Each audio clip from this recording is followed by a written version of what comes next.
Mga kapatid, tuluyan na nga pong nakalabas ng Philippine Area of Responsibility ang bagyong Josie. Pero may binabantayan na naman pong sama ng panahon ang pag-asa sa labas ng ating bansa. Yan at iba pang mga update ihatid sa atin ng ating resident meteorologist, Weather Tito Alvin Pura, na laging may panahon para sa iyo. Tito Alvin, good morning, kapatid. Good morning, Mami Dims, at good morning mga kapatid. Ulat panahon na po tayo.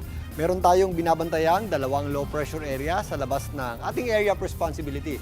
Ito po mas malayo ay ang dating bagyong Josie na nalusaw na nga kahapon. Naging low pressure area na lamang po yan kahapon at agad din pong nakalabas ng ating area of responsibility. Sa kasalukuyan, ito po ay huling nabataan ng pag-asa sa layong 1,659 kilometers east ng southeastern Luzon at palayo na rin po sa ating bansa. Yan po ay walang naging direktang epekto at wala na pong magiging direktang epekto pa sa anumang bahagi ng ating bansa. Samantalang, ito pong low pressure area sa may southern portion ng China ay dati pong bagyo. Yan po ay naging bagyo rin kahapon at agad din pong nalusaw dahil yan po ay medyo malapit sa kalupaan. Ito naman po ay kumikilos din palayo sa ating bansa at wala pong magiging direktang epekto sa atin. At isa pa, yung pong low pressure area na yan, dyan po pumupunta ngayon yung ating habagat o southwest monsoon. Kaya humihina po yan at nababawasan po ang epekto sa ating bansa. Kaya ang buong bansa po, sa pangkalahatan, magiging maliwalas po ang panahon natin. Maliban lang sa mga pulo-pulo o yung mga isolated dating pag-ulan na nangyayari tuwing hapon at gabi.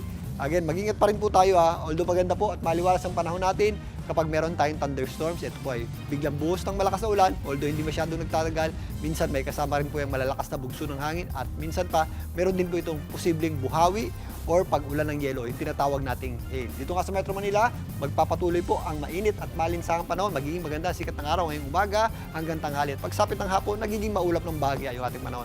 At meron tayong mga posibleng afternoon showers at thunderstorms. Kaya kahit maganda po ang panahon, sa mga lalabas ng bahay, ugalin pa rin po natin ang pagdadala ng payong o anumang pananggalang sa ulan. Bago na mga kapatid, ang ating araw po ay sumikat kaninang 5:35 ng umaga at muli po yung lulubog mamayang 6:29 ng gabi. At yan muna latest sa ating lagay ng panahon. Muli ako po ang inyong Weather Tito Alvin. Na laging may panahon para sa iyo. Mga kapatid, dito Alvin Pura po na laging may panahon para sa iyo, umaraw man o umulan, dapat laging handa. Kaya para maging updated sa pinaka-latest weather updates, mag-follow at mag-subscribe na sa social media pages ng News 5.